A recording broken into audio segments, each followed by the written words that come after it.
Terima kasih Anda masih bersama kami di Kompas Petang. Saudara Menko Marves Luhut Binsar Panjaitan membantah kabar Presiden Jokowi menyodorkan nama putra bungsunya Kaisang Pangarep untuk maju di Pilgub Jakarta. Menurut Luhut, Jokowi tidak pernah ikut campur.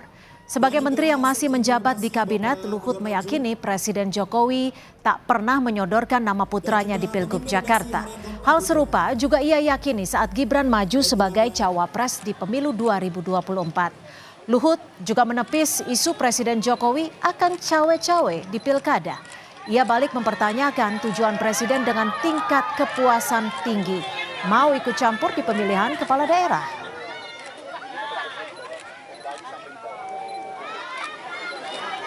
Purbaya Yudi Sadewa dan juga Sekjen PP PASI Bapak Tigor Tanjung. Dan juga pemimpin asal ngomong lah, Pak Jokowi itu sepanjang yang saya tahu enggak pernah campur-campur soal gitu. Saya kan ya masih di kabinet. Orang nyuruh bilang-bilang sama soal nyolek-nyolek Gibran. Mana pernah ngomong soal Gibran untuk jadi wakil presiden? Enggak pernah. Enggak apa. Presiden itu saya lihat sangat demokratis. Itu yang saya masih bertahu. Sangat demokratis. Menurut saya maaf. Kadang-kadang terlalu demokratis juga menurut saya, karena mungkin saya tentara ya, saya nggak tahu ya, tapi beliau sangat dengerin semua. Tapi pengamat bilang kayak Pak Jokowi akan cawe-cawe di pilkada, itu nggak benar ya? Nggak ada lah, ngapain beliau cawe-cawe. Tapi memang kamu mau cari mana approval rating, udah mau selesai presidensinya masih berapa tuh, 75. Ya, 2 presiden Amerika dikumpulin approval ratingnya masih menang Pak Jokowi.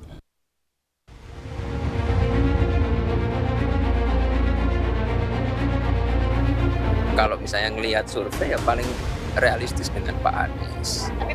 Kalau nanti Kaisang maju, lari 10 kali di Istora Senayan gitu.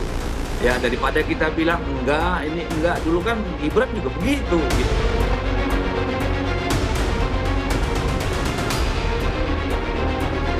Kaisang dan Pilkada Jakarta akhir-akhir ini menjadi sorotan usai pernyataan belak-belakan Sekjen PKS Abu Bakar Al-Habsyi yang bilang sang ayah Presiden Jokowi sudah menyodorkan nama putra bungsunya Kaisang Pangarep ke sejumlah parpol-parpol. Karena nanti kalau misalnya Pak Jokowi nyodorin Kaisang jadi wakilnya RK misalnya. Sudah nyodorkan.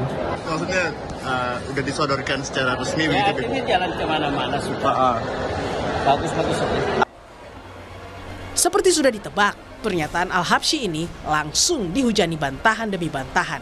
Kaisang bahkan bilang dalam keterangan tertulis, ucapan Sekjen PKS itu adalah kebohongan publik. Meski istana juga membantah dan menilai Al-Habsyi menebar fitnah pada Jokowi, Sekjen Gerindra Ahmad Muzani mengaku bahwa memang ada pembicaraan soal Kaisang dengan Presiden Jokowi untuk dipasangkan dengan calon kuat di Pilgub DKI.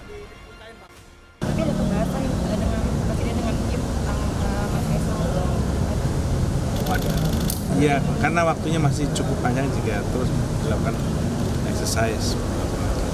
Coba kalau ini. Lalu bagaimana dengan Kaisang?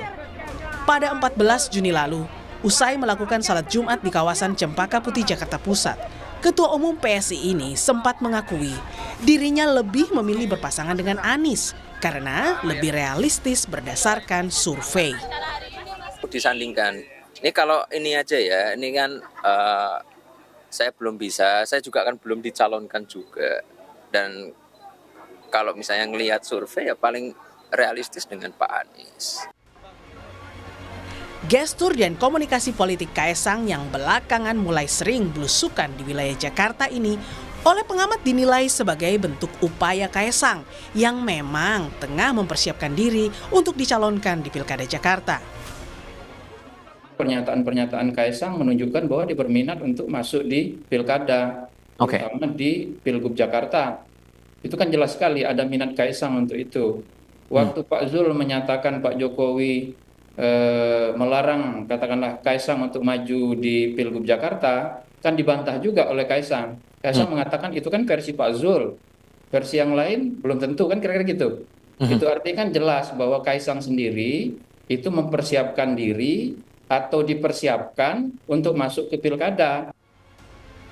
Benar tidaknya penguasa akan cawe-cawe di pilkada, jangan hanya berupa bantahan dari pihak pemerintah, tapi perlu dibuktikan dengan menempatkan sosok yang punya rekam jejak yang mumpuni untuk memimpin daerah. Karena hasil pilkada serentak nanti, mau tak mau, akan jadi etalase pertama pemerintahan Prabowo Gibran yang berkomitmen terhadap demokrasi sehat dan berintegritas.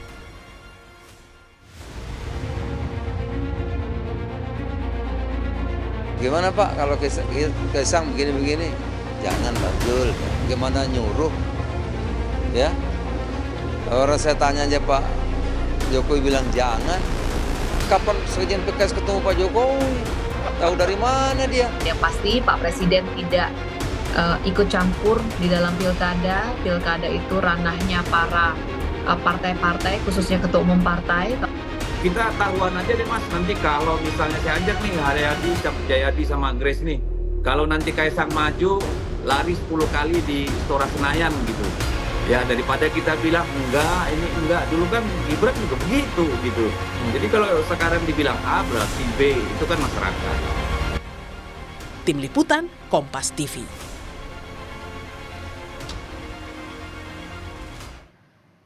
Pilkada 2024 harus bebas dari intervensi kekuasaan.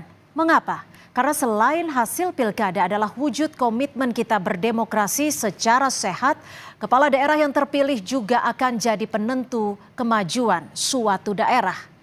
Sejatinya saudara, pilkada serentak November 2024 harus jadi etalase pertama bagi pemerintahan Prabowo Gibran untuk membangun kepercayaan publik dalam hal komitmen terhadap demokrasi dan integritas. Kepala daerah hasil pilkada sangat menentukan bagaimana pembangunan dan komitmen mensejahterakan masyarakat pemerintahan Prabowo Gibran.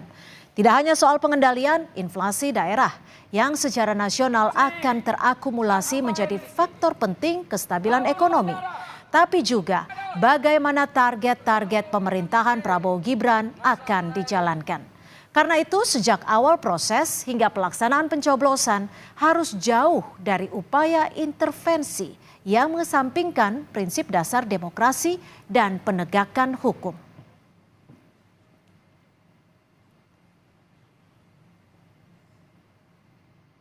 Demikian catatan Kompas TV. Sampai jumpa pekan depan.